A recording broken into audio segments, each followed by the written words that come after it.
Hey everyone, it's Murray from Catholic Family News. Today we're doing a preview of the January paper, and I wanted to highlight some very important articles in this month's paper.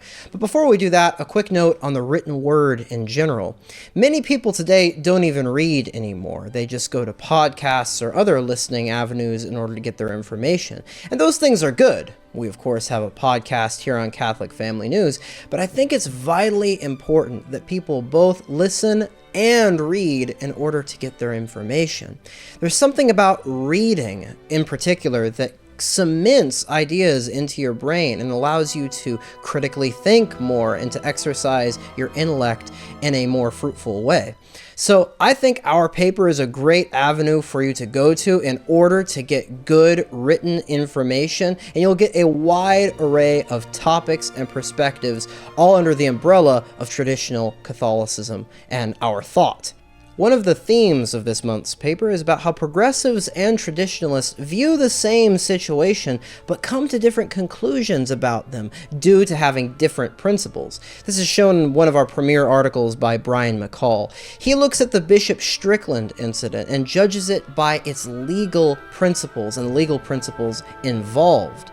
By doing so, he determines whether or not a pope can or may fire a bishop. An article that dovetails on those same ideas is by Anthony Stine, well known for his Return to Tradition YouTube channel. In this article, he talks about how the Bishop Strickland situation is actually not an isolated incident, but rather this has been a systematic persecution or cancellation of conservative prelates under the Pope Francis pontificate. I think you'll learn a lot of new information in this article, and this again shows the importance of having the written word, rather than just going with whatever the current event is and learning from the latest podcast. You can actually digest the entire situation and get the big picture. One of the more groundbreaking articles that we're publishing this month is about Father Stanley Rother, and it's so controversial that the author actually had to write under a pen name. Father Rother is well known in the post-conciliar world as sort of being a modern example of a saint, a new priest for a new church. But, as the author points out, there are some problematic areas in his life, especially in regards to breaking the first commandment, involvement with paganism and syncretism throughout his life. This is yet another example of a problematic canonization that we're seeing in the post-conciliar world, and some new information is definitely given in this article. But as many of you know, the current crisis does not just extend to the church and the ecclesial life of Catholics, but rather extends to the whole culture in general.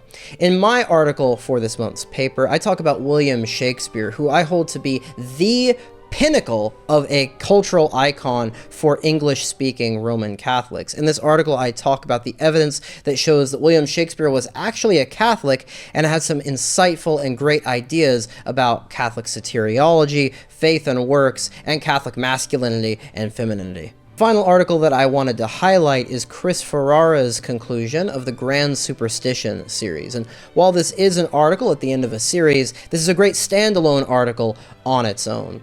Many people today have been disillusioned by the scientific establishment, and Chris Ferrara does a great job of debunking some of the underlying principles that serves as the foundation for this establishment.